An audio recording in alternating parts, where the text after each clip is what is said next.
Palavra da Verdade, a exposição bíblica com Hernandes Dias Lopes.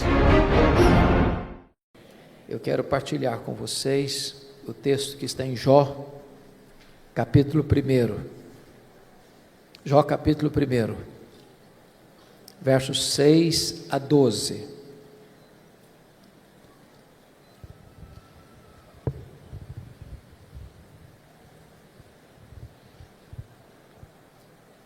Jó, capítulo 1, 6 a 12. Está escrito o seguinte: num dia em que os filhos de Deus vieram apresentar-se perante o Senhor, veio também Satanás entre eles. Então perguntou o Senhor a Satanás: de onde vens? Satanás respondeu ao Senhor e disse: de rodear a terra e passear por ela. Perguntou ainda o Senhor a Satanás: observaste o meu servo Jó? Porque ninguém há na terra semelhante a ele, homem íntegro e reto, temente a Deus e que se desvia do mal. Então respondeu Satanás ao Senhor: porventura Jó, debalde ou inutilmente, teme a Deus? Acaso não o cercaste com sebe a ele, a sua casa e a tudo quanto tem? A obra de suas mãos abençoaste, e os seus bens se multiplicaram na terra. Estende, porém, a tua mão e toca-lhe em tudo quanto ele tem, e verás se não blasfema contra ti na tua face. Disse o Senhor a Satanás: eis que tudo quanto ele tem está em teu poder, somente contra ele não estendas a tua mão. E Satanás saiu da presença do Senhor. Agora capítulo 2, versos de 1 a 6, por favor. No dia em que os filhos de Deus vieram apresentar-se perante o Senhor, veio também Satanás entre eles apresentar-se perante o Senhor. Então o Senhor disse a Satanás: de onde vens? Respondeu Satanás ao Senhor e disse: de rodear a terra e passear por ela. Perguntou o Senhor a Satanás: observaste o meu servo Jó? Porque ninguém há na terra semelhante a ele, homem íntegro e reto, temente a Deus e que se desvia do mal. Ele conserva a sua integridade, embora me incitasses contra ele para o consumir sem causa.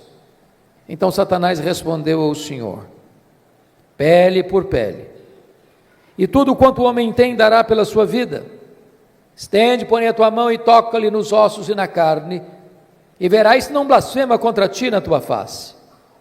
Disse o Senhor a Satanás: eis que ele está em teu poder, mas poupa-lhe a vida. Meus amados, esse texto registra esse episódio da reunião de Deus com seus filhos, e eu quero crer que aqui são os anjos, e eu quero crer que nas regiões celestes. E a Bíblia não dá explicações, mas diz que Satanás apareceu por lá. E é curioso que quem começa a conversa é Deus, perguntando para Satanás assim: de onde vens? Satanás respondeu: de rodear a terra e passear por ela. Satanás é uma espécie de turista inveterado. Ele está por aí, está antenado, está de olho, está procurando alguém para devorar. E Deus cutuca outra vez, perguntando assim para ele: observaste o meu servo Jó? E Deus dá o currículo de Jó. Não tem ninguém na terra semelhante a ele, homem íntegro, reto, temente a Deus e que se desvia do mal. Em outras palavras, Jó era o homem mais piedoso da sua geração. Quando a Bíblia diz que ele era um homem íntegro, isso significa que é aquilo que você é quando ninguém está vendo, com a porta do quarto trancada. Quando diz que ele é um homem reto, significa que ele é exatamente aquilo que as pessoas estão percebendo. Um homem que tem uma vida pautada pela verdade e pela justiça. Homem temente a Deus significa que isso é o princípio da sabedoria. Homem que se desvia do mal significa que ele é deliberadamente santo. Bom, Satanás podia ter respondido para Deus assim: bom, esse eu não conheço ainda, estou meio ocupado, tenho outras agendas, quem sabe um dia eu boto os olhos nele, eu observo ele. Mas não foi a resposta de Satanás para Deus, não. Satanás respondeu assim para Deus: mas também puderas, desse jeito aí, qualquer um te adora, tu tens abençoado a vida dele, tu tens colocado um grande muro de proteção ao redor da família dele, tudo que esse homem bota a mão vira dinheiro, os bens dele prosperam na terra, desse jeito aí é muito fácil te adorar. Satanás com isso insinua duas coisas. Primeiro, Satanás insinua que ninguém adora a Deus por quem Deus é, apenas por aquilo que Deus dá. Satanás insinua que Jó só adora a Deus por causa das bênçãos que recebe de Deus e não por causa do caráter de Deus. Satanás insinua que Deus precisa subornar as pessoas com bênçãos para receber delas adoração. Satanás insinua mais, que Jó não é honesto quando ele serve a Deus, que Jó descobriu que religião dá lucro, que é um bom negócio, e que ele só serve a Deus porque com isso ele recebe determinados benefícios que de outra forma não receberia. Com isso, Satanás está levantando aqui duas teses. Primeira tese: ninguém ama mais a Deus do que o dinheiro. Segunda tese: ninguém ama mais a Deus do que a família. O que um homem tem? Um homem tem bens, um homem tem família. Aí Satanás disse assim para Deus: toca no que ele tem, e verás se não blasfema contra ti na tua face, e verás se toda esta fidelidade de Jó não cai por terra. Então diz a Bíblia, que sem que Jó soubesse, Deus o constitui em seu advogado na terra, e coloca a sua própria reputação nas mãos de Jó, e diz assim para Satanás: pode tocar no que ele tem, só não pode tocar na sua vida. Em outras palavras, Satanás é um ser limitado e limitado por Deus. Ele só pode ir até onde Deus o permite ir, e nem 1 centímetro a mais. Nas palavras de Martinho Lutero, Satanás é um cachorro na coleira de Deus. Ele só pode ir até onde a coleira o permite ir, e nem 1 centímetro a mais, porque o Deus que servimos manda no céu, manda na terra e manda no inferno. Satanás está debaixo da autoridade absoluta do nosso glorioso Redentor Jesus Cristo.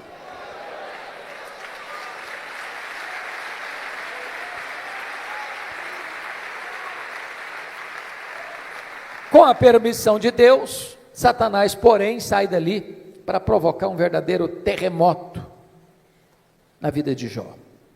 Convido você a olhar no versículo 3, 1:3, porque Jó não era apenas o homem mais piedoso, conforme diz o versículo 8, mas conforme diz o versículo 3, está escrito assim, depois de quantificar os bens que ele possuía, está escrito: de maneira que este homem era o maior de todos os do Oriente. Sabe o que significa isso?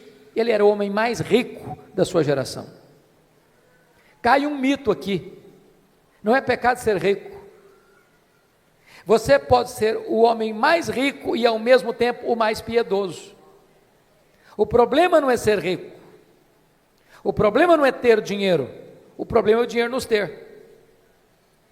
O problema não é ter dinheiro no bolso, o problema é entronizar o dinheiro no coração. O problema não é o dinheiro, o problema é o amor do dinheiro. Mas não obstante Jó ser o homem mais rico da sua geração, veja você comigo, que nos versos 14, 15 e 16, Satanás vai usar os sabeus, Satanás vai usar os caldeus, Satanás vai usar o fogo, para destruir tudo que Jó tinha de uma maneira abrupta e rápida. O homem mais rico entra em colapso financeiro. O homem mais rico quebra, vai à bancarrota. Bom, você e eu conhecemos gente que por muito menos dá um tiro na cabeça, por muito menos blasfema contra Deus. A grande pergunta é: será que a tese de Satanás era verdadeira? Será que Jó amava mesmo mais a riqueza e o dinheiro do que a Deus? Será que Jó blasfemaria mesmo contra Deus? Será que a tese de Satanás era verdadeira? A resposta, confira comigo, está no versículo 21. Ele diz o seguinte: nu saí do ventre de minha mãe, nu voltarei. Sabe o que ele está dizendo? Eu não trouxe nada para este mundo, não vou levar nada deste mundo, portanto o que eu granjeei entre o berço e a sepultura não é a razão da minha vida. Eu adoro a Deus não por aquilo que Deus dá, eu adoro a Deus por quem Deus é. Eu não adoro a Deus por causa das bênçãos de Deus, eu adoro a Deus por causa do caráter de Deus. E aqui Jó derrota a primeira tese de Satanás. Ele prova que ele ama mais a Deus do que o dinheiro.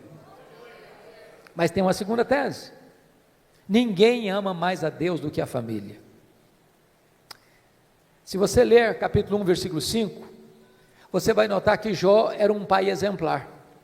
Mesmo sendo muito rico e tendo uma agenda tão congestionada, e mesmo tendo 10 filhos e todos eles adultos, e Jó costura a unidade dos filhos. E há uma coisa curiosíssima aqui, já que nós temos pais e filhos aqui, toda família que tem mais de um filho sabe disso.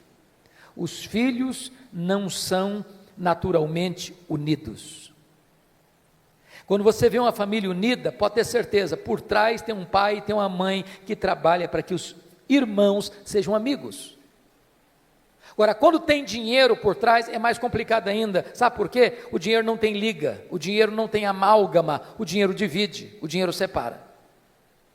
Porque Jó era um pai intercessor, porque Jó era um pai presente, porque Jó era um pai conselheiro, porque Jó era um pai que se preocupava com a salvação e a santificação dos seus filhos. Diz a Bíblia que os seus filhos eram amigos e unidos. Mas no mesmo dia que acontece o colapso financeiro de Jó, ele recebe a mais amarga notícia da vida. Os seus 10 filhos, num dia de festa, na casa de um deles, sofrem um acidente, e todos os 10 filhos de Jó morrem no mesmo acidente. Você já pensou o que é um pai levar para o cemitério todos os seus filhos num único dia?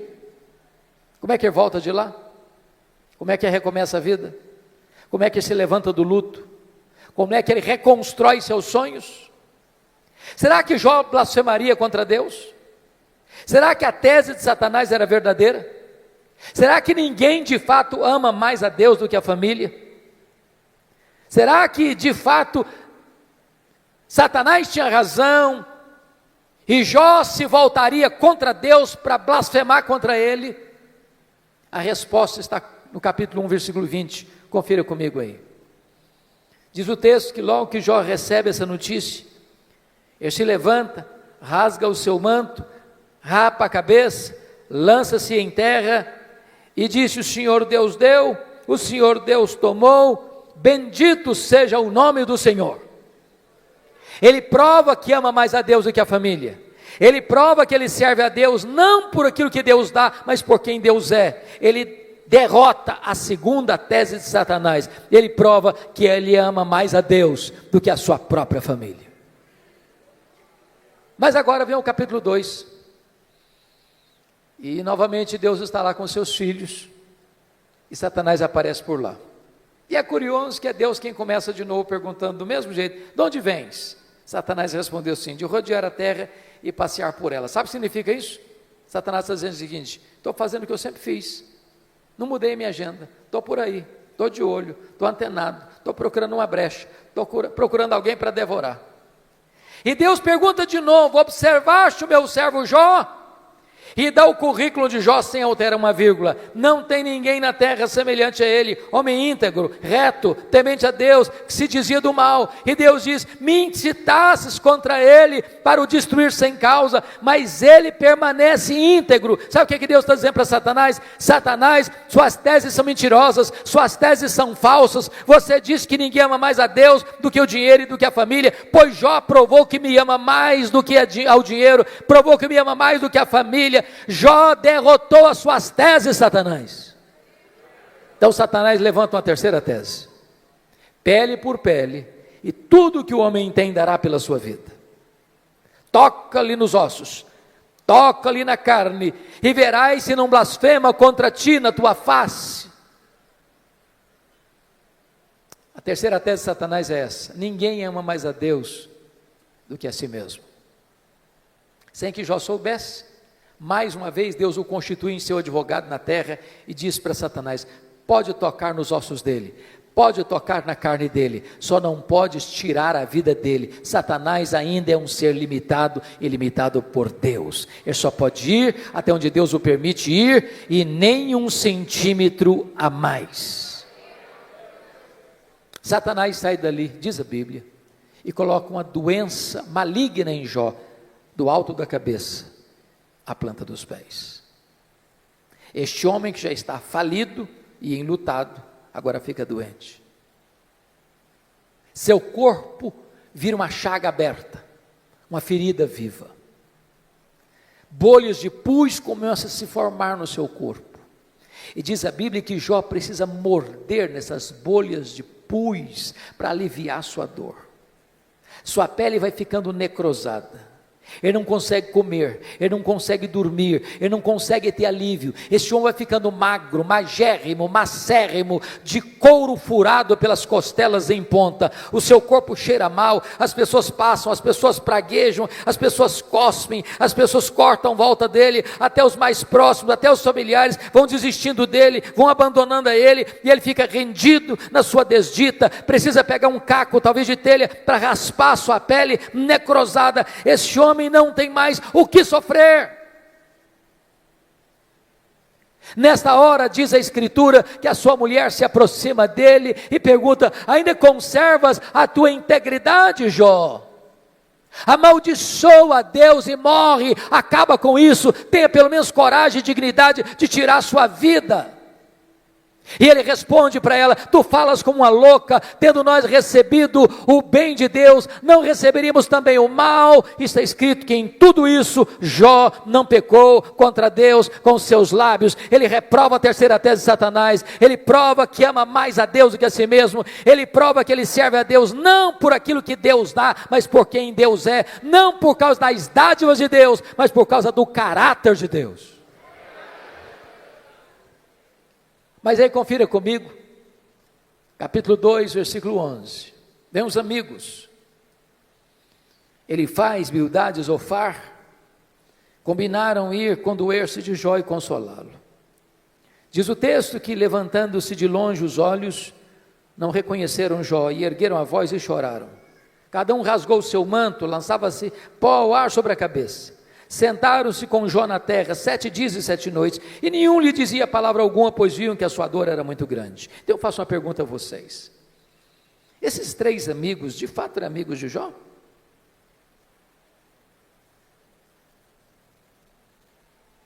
A resposta óbvia é: claro que eram amigos. Eu faço uma pergunta a você: alguma vez você já recebeu alguma visita assim?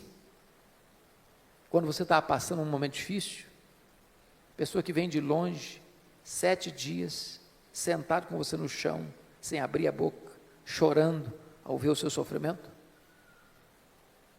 Você já fez a alguém alguma visita dessa natureza? Mas qual era o problema desses homens então? O problema desses amigos de Jó, que num dado momento eles deram uma de teólogos. Eles começaram a cogitar, desenvolveram uma lógica cartesiana de causa e efeito, e eles pensaram assim: para Jó estar sofrendo, ele deve ter feito alguma coisa errada, mas para Jó estar sofrendo muito, ele deve ter feito muita coisa errada. Mas eles não só pensaram, eles falaram. Mas eles não só falaram para Jó. E assacaram contra Jó os mais pesados libelos acusatórios, chamaram Jó de louco, chamaram Jó de adúltero, chamaram Jó de ladrão, falaram para Jó que ele roubou os órfãos e as viúvas, por isso que ele ficou rico, falaram para Jó que por ser ele um homem louco, Deus havia matado os seus filhos, e eles foram massacrando Jó, eles foram cravando Jó com as suas setas venenosas, e eles foram colocando Jó debaixo de um rolo compressor, e eles massacraram este homem de Deus. Sabe o que Jó fez? O que você e eu faríamos? Jó começa a perguntar para Deus: por que, meu Deus? Por que eu estou sofrendo? Por que a minha dor não cessa? Por que eu não morri no ventre da minha mãe? Por que eu não morri ao nascer? Por que os seios da minha mãe não estavam murchos de leite para eu morrer de fome? Por que o Senhor não me mata de uma vez? Jó levantou aos céus 16 vezes esta mesma pergunta: por quê, por quê, por quê, por quê, por quê? Jó levantou aos céus 34 queixas contra Deus. Sabe qual foi a resposta de Deus para ele? O total silêncio. Nenhuma resposta, nenhuma explicação, nenhuma luz no fim do túnel. Eu posso garantir para vocês hoje aqui, o silêncio de Deus grita mais alto nos ouvidos da nossa alma que o ruído mais barulhento das circunstâncias mais adversas. Pior do que sofrer é sofrer sem explicação. Se vocês estão notando comigo, Jó está sendo golpeado nas 5 áreas mais importantes da vida de uma pessoa. Primeiro, a vida financeira. Segundo, sua saúde. Terceiro, seu casamento. Quarto, seus filhos. Quinto, suas amizades. Todas essas áreas vitais estão sendo dinamitadas, destruídas, minadas na vida desse homem. Esse homem está no fundo de um poço. Ele não tem mais nada para perder. Ele está completamente rendido à sua desdita, ao fracasso, à derrota. Esse homem não tem nada mais em quem segurar, a quem buscar. Ele está no fundo de um poço. Mas quando você está no fundo de um poço, só tem uma direção para olhar: é para cima, é para o alto, é para Deus. Esse homem perdeu os seus bens, esse homem perdeu a sua saúde, esse homem perdeu o apoio da sua mulher, esse homem enterrou os seus filhos, esse homem perdeu o apoio de seus amigos, esse homem olha para todo lado, tudo é ruína na vida dele, mas esse homem não perdeu uma coisa: esse homem não perdeu a sua confiança em Deus.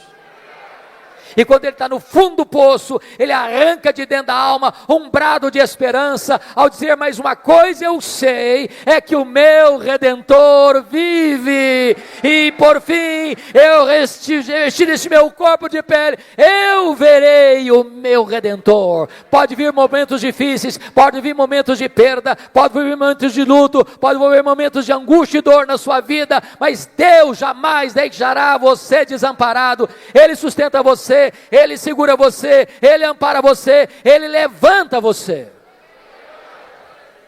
É curioso, irmãos, que quando Jó arranca do peito esse brado de esperança, Deus rompe o silêncio e começa a falar com ele. Mas curiosamente, Deus, ao conversar com Jó, Deus não respondeu nenhuma das 16 perguntas de Jó. Deus não respondeu nenhuma das 34 queixas de Jó. Ao contrário, Deus fez 70 perguntas para Jó. 70. Todas perguntas retóricas, que não dava para responder. Deus, como que abriu as janelas dos céus, despejando em catadupas torrentes da sua glória, do seu conhecimento sobre Jó. da sua majestade, do seu poder, e Deus começa a perguntar para Jó assim: ô Jó, onde tu estavas quando eu lancei, ou quando eu lançava os fundamentos da terra? Ô Jó, onde você estava quando eu espalhava as estrelas no firmamento? Ô Jó, onde você estava quando eu cercava as águas do mar, para que elas não invadissem a terra? Ô Jó, me explica como é que eu formo a geada. E Deus foi mostrando para Jó o seu poder, a sua grandeza, a sua majestade, a sua glória, a sua magnificência. E quando Jó é esmagado por esta gloriosa revelação de Deus, ele para ter a mais importante experiência da sua vida. E eu gostaria de contar para você como é que ele teve essa experiência. Então vá comigo agora, por favor, para o capítulo 42 de Jó. Porque aí, algumas revelações que mostram a experiência desse homem com Deus, que pode ser nesta noite a sua experiência com Deus. Primeira coisa que Jó reconheceu, quando Deus se revelou a ele, está aí no versículo de número 2. Então respondeu Jó ao Senhor: bem sei que tudo podes. Ele reconheceu a onipotência de Deus. Preste bem atenção nisso. Você e eu temos fraquezas indisfarçáveis. Como o bispo Júlio disse agora há pouco, a gente tem que ler. Crente precisa ler. Quem cessa de aprender, cessa de ensinar. Eu gosto muito de ler, sempre gostei. Passo nas livrarias praticamente toda semana.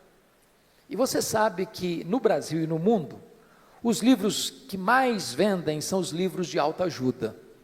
E os livros que ensinam você a ficar rico rápido. Eu acho que eu não estou sabendo ler bem esses livros. Mas esses livros de autoajuda dizem assim para você: você é forte, você é um gigante, você tem a força, você tem o poder, há poder nas suas palavras, você é alguém tão poderoso que basta fazer cócegas no seu interior e levantar-se-á daí um gigante. Sabe o que a Bíblia diz? Exatamente o contrário. A Bíblia diz que você e eu somos fracos. A Bíblia diz que Deus conhece a nossa estrutura e sabe que nós somos pó. Então deixa eu provar que você e eu somos fracos. Primeiro, nós temos fraquezas físicas. Ô, gente, querendo ou não, gostando ou não, o tempo vai esculpindo algumas rugas no nosso rosto indisfarçáveis. As mulheres mais espertas do que os homens usam alguns recursos interessantes, como os bons cosméticos, dão uma boa disfarçada. Daqui a pouco, uma boa cirurgia plástica ajuda muito. Mas chega um momento que ainda que Pitangui ressuscitasse dentre os mortos, não teria jeito mais. As pernas ficam bambas, os braços descaídos, os joelhos trôpegos, os olhos embaçados.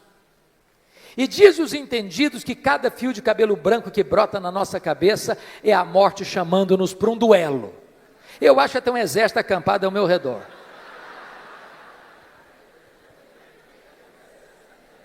Temos fraquezas físicas, mas nós temos fraquezas emocionais. Quantos de nós, nas noites mais escuras da alma, gemendo e chorando, dissemos para Deus: oh meu Deus, eu não aguento mais, o Senhor estende a mão para mim e eu pereço.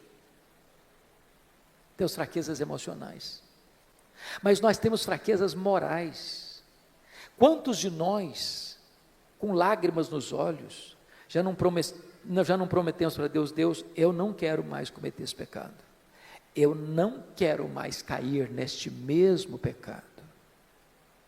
Daqui a pouco, você se flagra cometendo o mesmo pecado. Não é porque faltou para você honestidade e sinceridade, não, faltou para você poder. Somos fracos. Mas nós temos fraquezas espirituais. Nós somos um ser contraditório, ambíguo, paradoxal. Paulo diz que o bem que eu quero fazer, esse eu não faço. O mal que eu não quero, esse eu pratico. Somos fracos. Mas é maravilhoso você poder afirmar como Jó, mas o meu Deus tudo pode. Para Ele não tem doença incurável, para Ele não tem vida irrecuperável, para Ele não tem perdão que Ele não possa perdoar, para Ele não tem casamento que Ele não possa restaurar, para Ele não tem família que Ele não possa reerguer, para Ele tudo é possível, Ele pode tudo quanto Ele quer, Ele tudo pode.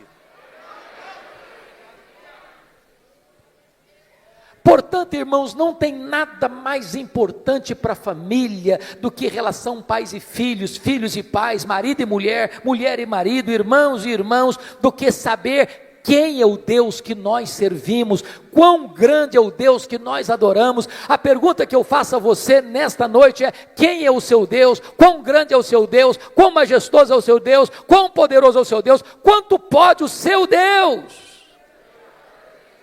A.W. Tozer, que foi um dos mais importantes escritores do século XX, diz que o maior problema da igreja contemporânea, ele estava falando da igreja lá do século passado, mas é o problema nosso ainda hoje. Ele disse que o maior problema nosso é que nós passamos a maior parte do tempo medindo, tomando o nosso próprio pulso e olhando para o nosso próprio umbigo. Quando o nosso papel é conhecer a Deus e prosseguir em conhecê-lo, porque o povo que conhece a Deus é um povo forte, diz a Escritura. Quem é o seu Deus? Quão grande é o seu Deus? Quando o profeta Isaías estava pensando sobre isso, ele diz: o meu Deus é aquele que mede as águas na concha da sua mão. O meu Deus é aquele que pesa o pó das montanhas em balança de precisão. O meu Deus é aquele que espalha as estrelas no firmamento, e por ser forte em força e grande em poder, quando as chama pelo nome, nenhuma delas vem a faltar. O meu Deus é aquele que olha para as grandes potências econômicas e militares da terra e considera todas essas nações como um pingo que cai de um balde, como um pó numa balança de precisão, como um vácuo, como nada, como menos do que nada, pois este é o seu Deus. Agora pergunte para um astrônomo, qual é o tamanho desse universo que ele mediu a palmos? Pergunte. Sabe qual é a resposta dele? Eu não sei. E quando esse astrônomo diz eu não sei, ele não está confessando uma ignorância absoluta, não. É porque nenhum homem, por mais robusto que seja o seu conhecimento, por mais peregrina que seja a sua capacidade mental, é capaz de afirmar com precisão qual é o tamanho do universo. Isso é uma matéria em estudo ainda. O que eles já sabem é que o nosso universo tem mais de 93 bilhões de anos-luz de diâmetro. E o que significa isso?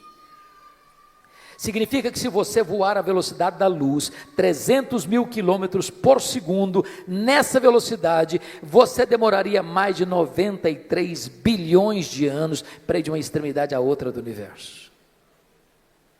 Pois o seu Deus é maior do que isso. Ele criou tudo isso. Não tem um centímetro desse universo onde eu não posso dizer: isso aqui é meu, eu criei isso aqui, sou dono disso aqui. Este é o seu Deus. Pergunte a um astrônomo quantas estrelas existem. Sabe qual é a resposta dele? Eu não sei. O que eles já sabem e afirmam é que há mais estrelas no firmamento do que todos os grãos de areia de todas as praias e desertos do nosso planeta. Vá um dia à praia, encha a concha da sua mão de areia, leve para casa, bote numa tábua de vidro e tenha paciência de contar quantos grãos de areia você consegue botar na concha da sua mão. Pois há mais estrelas do que todos os grãos de areia de todas as praias e desertos do nosso planeta. Mas o seu Deus não apenas criou todas elas, o seu Deus batizou cada uma delas pelo nome. E por ser forte em força e grande em poder, quando as chama pelo nome, nenhuma delas vem a faltar. Este é o seu Deus, Ele tudo pode. A ciência hoje não está pasma mais com o macro-universo, ela está pasma, boquiaberta, com o micro-universo hoje. Você pega uma folha, por mais tenra que ela seja, ela é tão complexa como a cidade de São Paulo. Você pega uma gema de ovo, ela é mais complexa do que qualquer coisa que o homem já inventou.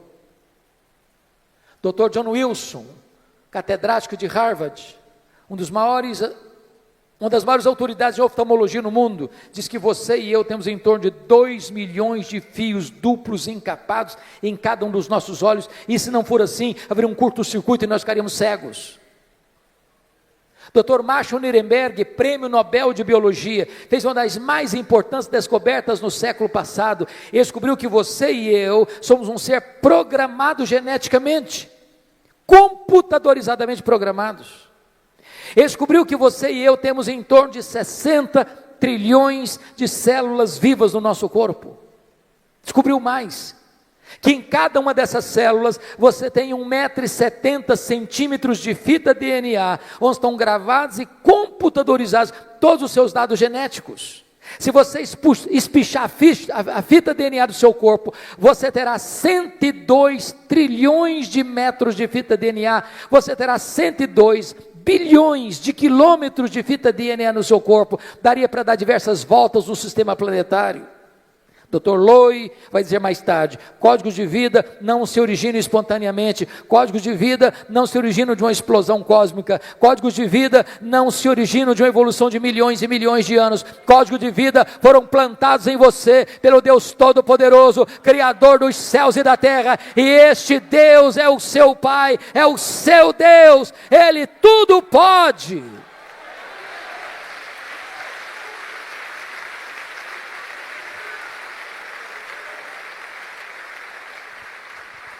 Deixa eu ilustrar isso de maneira mais simples. Um pai caminhava com seu filho de 4 anos pela rua. Eu acho que todos vocês concordam comigo que toda criança parece que fez um curso de pós-doutorado em perguntas difíceis. Não conheço ninguém que faça perguntas mais difíceis do que as crianças. E o menino perguntou para o pai assim: papai, qual é o tamanho de Deus? O pai engasgou. Não tinha uma resposta pronta para um menino de 4 anos. Ficou em silêncio. Continuou caminhando. Daqui a pouco ele escuta os roncos das turbinas de um avião supersônico lá nas alturas excelsas. O pai diz: filho, olha para cima. Você está vendo aquele avião? O filho disse: sim, papai, estou vendo. O pai perguntou: qual é o tamanho daquele avião, meu filho? O menino respondeu: pequeno, papai, muito pequeno. Estava muito longe. O pai pegou o menino, levou para o aeroporto. Lá tinha um jumbão de mais de 400 passageiros estacionado. O pai chegou bem perto e perguntou: está vendo esse avião, filho? Estou vendo, papai. Qual é o tamanho desse avião, filho? Grande, esse é muito grande, papai. O pai disse: filho, pois Deus é do mesmo jeito. Se você está longe de Deus, meu filho, Deus parece pequeno para você. Aí os seus problemas ficam enormes.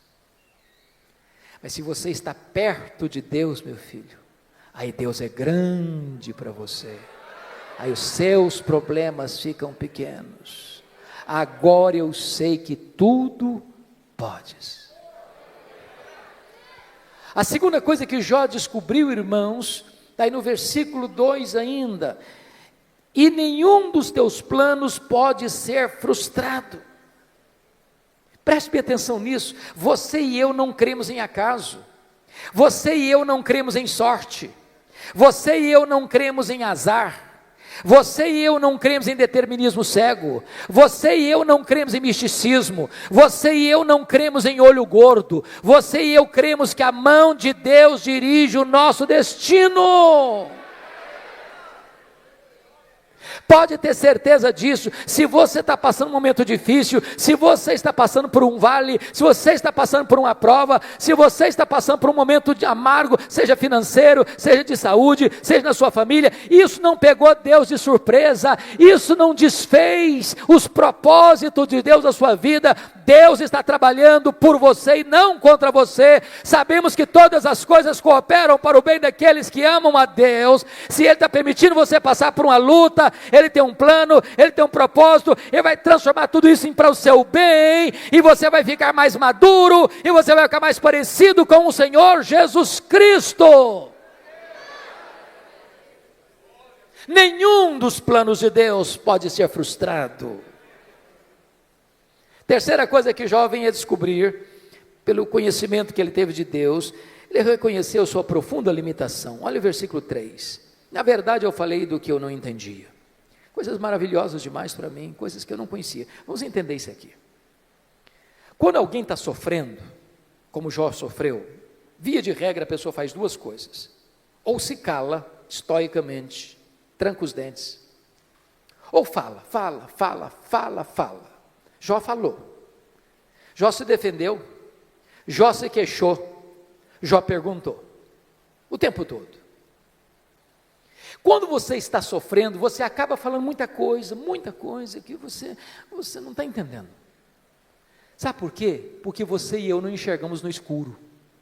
Você e eu não enxergamos na curva. Deus está vendo lá no fim.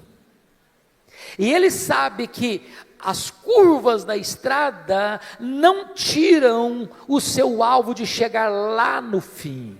O fim é a sua glória, o fim é o céu, o fim é a bem-aventurança, o fim é a vitória do mal, é a vitória do bem sobre o mal, é a vitória da verdade sobre a mentira, é a vitória de Jesus Cristo sobre o diabo. O fim é Jesus Cristo colocando todos os seus e os nossos inimigos debaixo dos seus pés, e nós com Ele, sem dor, sem lágrima, sem luto, reinando com Ele para sempre. Agora, enquanto você está caminhando, você faz tanta pergunta, você fala tanta coisa, e eu também. Quando Deus começa a se revelar para Jó, mostrar a sua grandeza, o seu poder, sua majestade, o seu controle sobre o universo, sobre todas as coisas, Jó põe a mão na boca e diz: meu Deus, quanta coisa que eu falei sem entender. Sabe qual a lição que eu aprendo aqui? O sábio é aquele que sabe que não sabe. Porque o que você não sabe é muito mais do que o que você sabe.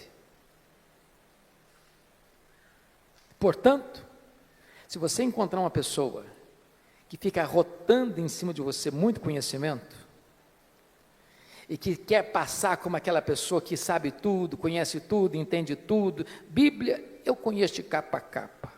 Pode ter certeza, você está perto de uma pessoa que sabe quase nada. Quase nada. É lata vazia que faz barulho.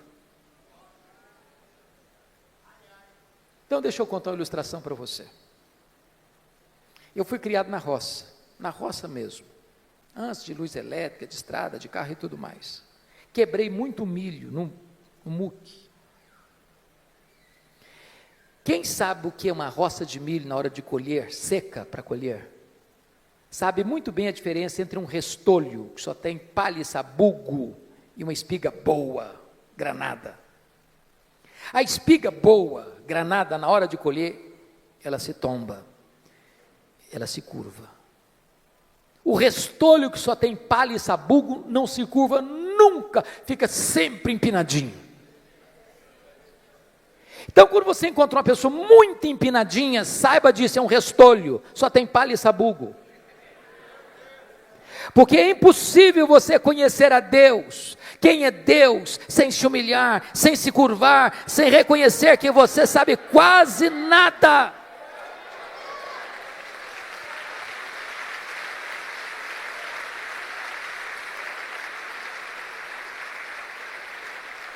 Quarta coisa que Jó descobriu que mudou a vida dele, ele reconheceu o seu limitado conhecimento de Deus. Olha o versículo 5 comigo. Eu te conheci só de ouvir, mas agora os meus olhos te veem. Irmãos, eu entro em crise com esse versículo. Sabe por que eu entro em crise com esse versículo? Lá no capítulo 1, versículo 8, Deus disse sobre esse homem aí: não tem ninguém na terra semelhante a ele, homem íntegro, reto, temente a Deus, se desvia do mal. Isso não é rasgação de seda de amigo, não. Quem está dizendo isso é Deus. Deus não tem uma opinião a seu respeito, Deus tem um diagnóstico. Agora, como é que esse homem, que Deus chama do homem mais piedoso da sua geração, pode fazer uma declaração dessa? Oh Deus, eu te conheci só de ouvir, agora os meus olhos te veem. Não parece contraditório? Mas para entender isso, eu vou fazer uma pergunta para você. Você conhece a Deus? Conhece mesmo? quanto você conhece? Quanto? Eu explico. Havia um homem que nunca tinha visto o mar. Brincando, eu acho que ele era mineiro. Um dia ele faz uma viagem para o litoral e vê o mar. E ele fica encantado.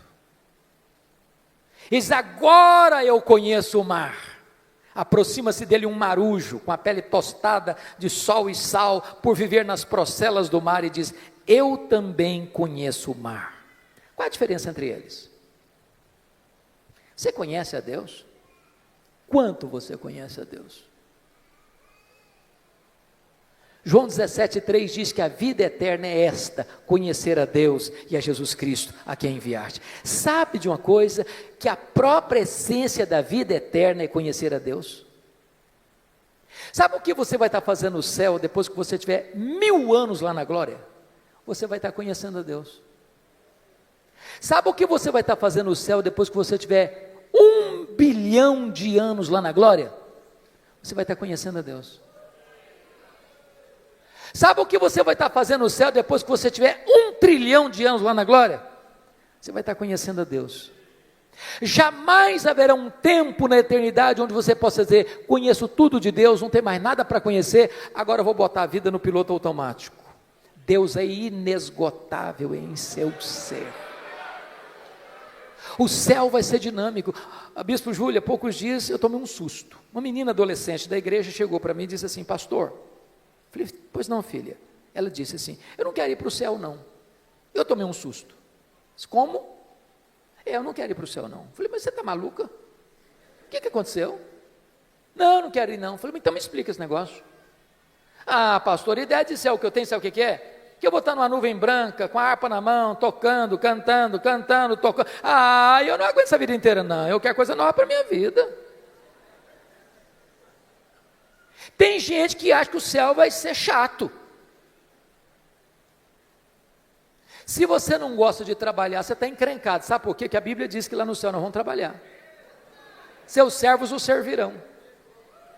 Agora pense comigo que nesse corpo frágil, que fica cansado, que fica doente, que fica velho, que fica caquético, nós conseguimos fazer coisas tão fantásticas, e diz Einstein que nós não usamos nem 10% do nosso potencial. Você já imaginou que nós não vamos poder fazer com um corpo 100% turbinado pela glória de Deus? Diz a Bíblia que você e eu vamos ter um corpo semelhante ao corpo da glória do Senhor Jesus Cristo. Jesus entrava numa casa fechada sem precisar abrir a porta. Jesus saía de Jerusalém, aparecia lá na Galileia sem precisar percorrer o trecho. Jesus subiu o assunto aos céus fisicamente. E eu pergunto para você: qual a distância da terra ao céu? Com que velocidade Jesus foi para o céu? Porque se ele foi para o céu na velocidade da luz, 300 mil quilômetros por segundo, depois de 2000 anos, ele está logo ali na esquina ainda. O que significa isso? A Bíblia diz que nós vamos ser como os anjos, não que nós não vamos ter um corpo, mas significa que nós vamos viver numa nova dimensão. Eu pergunto a você: com que velocidade um anjo vem do céu à terra? Jesus Cristo disse para Pedro lá no Getsemane: guarda essa espada, porque se eu precisasse de ajuda, eu rogaria ao Pai, Ele me mandaria mais de 12 legiões de anjos, mais de 72 mil anjos. Com que velocidade eles viriam? Os anjos não estão mais, não precisam e não estão presos às mesmas leis que nos governam aqui, pois o nosso corpo de glória vai ser assim. Nós vamos estar lá, nós viremos cá, nós subiremos, nós desceremos com a mesma velocidade, porque nós habitaremos novos céus e nova terra, e nós vamos conhecer a Deus, e nós vamos glorificar a Deus, e nós vamos trabalhar para Deus, e nós vamos amar a Deus, e nós vamos fruir a presença de Deus. Agora eu entendo Jó. Ele está só arranhando a superfície, e você e eu também, tem muito mais, tem infinitamente mais. Então continua a ordem do profeta: conheçamos e prossigamos em conhecer ao Senhor. A última coisa que mudou a vida de Jó, confira comigo, está no versículo 6. Por isso eu me abomino e me arrependo no pó e na cinza. Pronto. Ponto, ponto, ponto, ponto. Não entendi nada de novo. Muito difícil. Como é que eu vou entender esse homem que o próprio Deus diz que ele é o mais piedoso, está se abominando e se arrependendo no pó e na cinza? Eu esperava uma confissão dessa de um ladrão, de um assassino, mas do homem mais piedoso. É chocante. Explicação. As pessoas que mais lamentam e choram os seus pecados não são as que mais pecam, são as que mais perto de Deus andam. Quem está longe de Deus, irmãos, nem convicção de pecado tem. Quanto mais você conhece a Deus, quanto mais você anda com Deus, quanto mais intimidade você tem com Deus, mais você vê a enormidade do seu pecado e mais você lamenta pelo seu pecado. Pois bem, veja comigo, por favor, agora o versículo 10. Ele é a chave hermenêutica deste livro. Mudou o Senhor a sorte de Jó, quando ele chorava pelos seus amigos, e o Senhor deu-lhe o dobro de tudo quanto antes possuía. Você já fez uma pergunta, por que Deus mudou a sorte de Jó, enquanto este ou quando este orava pelos seus amigos? Você já fez essa pergunta? Por quê? Então deixa eu fazer uma pergunta para provocar. O que você sente quando alguém fala mal de você? Você fica feliz?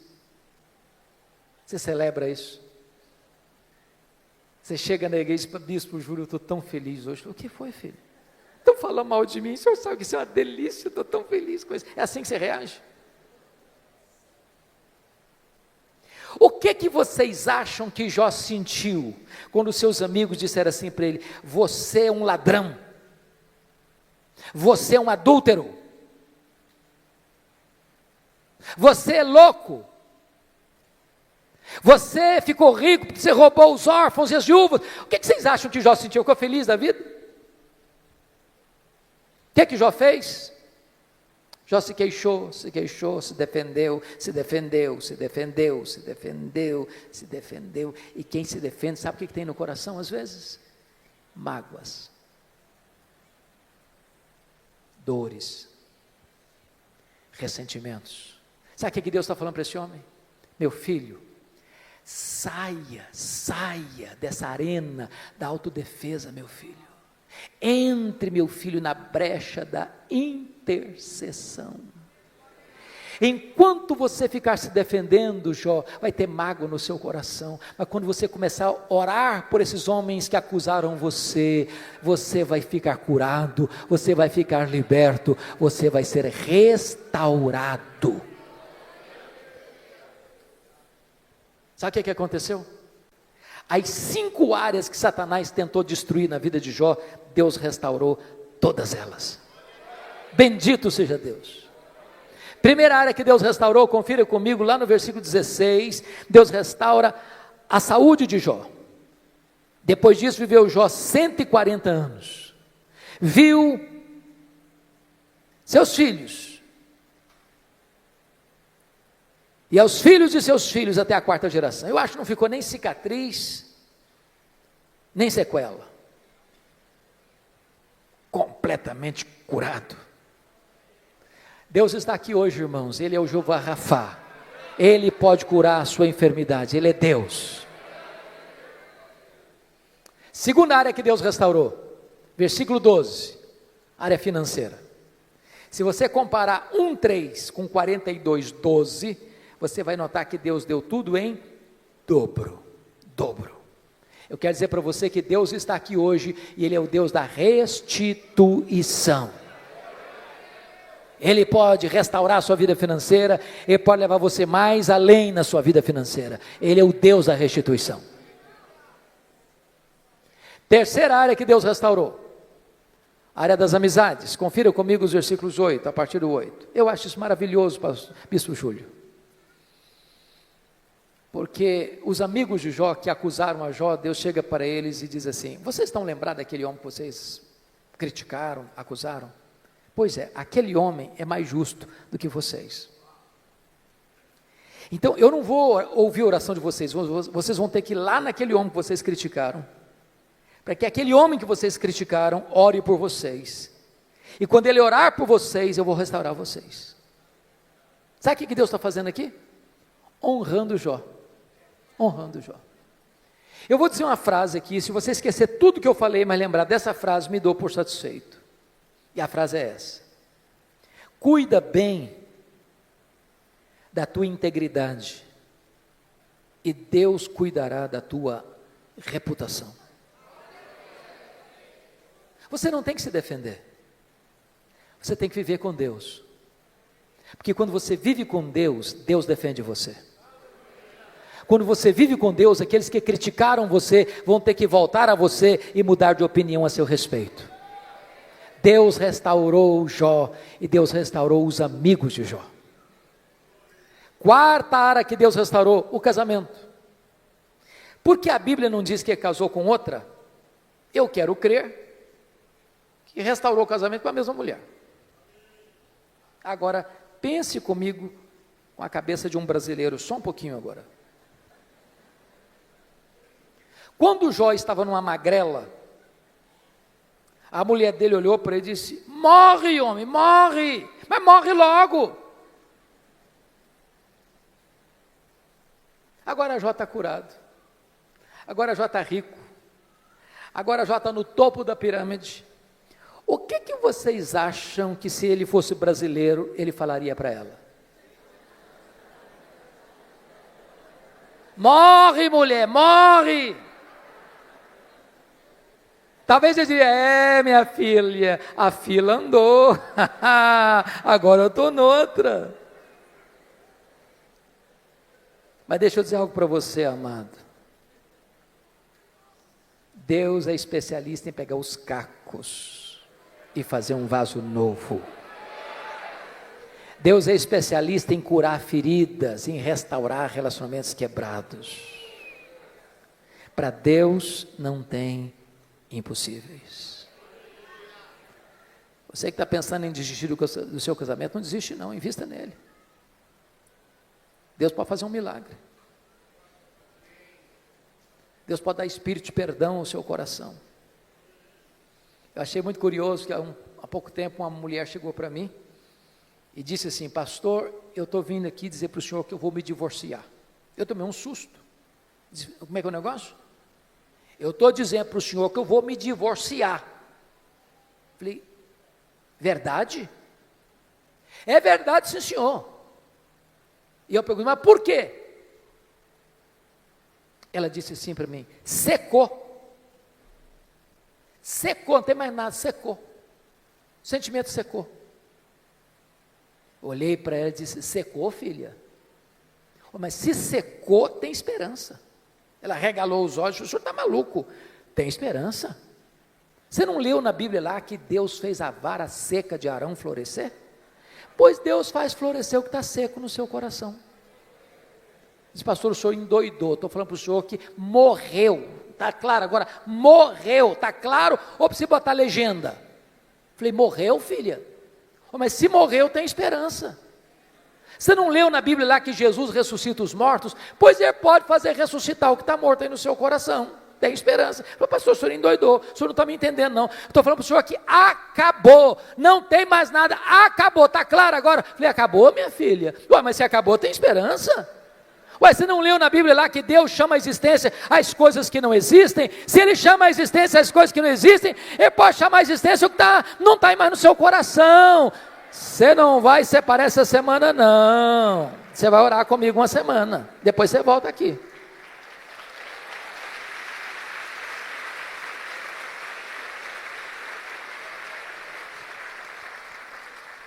Depois de uma semana ela voltou e disse: pastor, acabou. Falei: acabou o quê, filha? A vontade de divorciar. Estou animada. Deus está curando a minha alma e curando meu casamento. Com Deus não há impossíveis. Louvado seja o Senhor. A quinta e última área que Deus restaurou foram os filhos. Você nota comigo no capítulo 1, versículo de número 16, versículo 13, também teve outros 7 filhos e 3 filhas, e Deus restaura Mas você pode fazer uma pergunta curiosíssima. Pastor, eu não estou entendendo.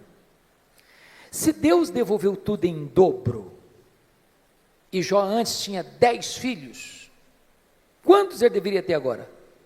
20. Então não foi tudo em dobro.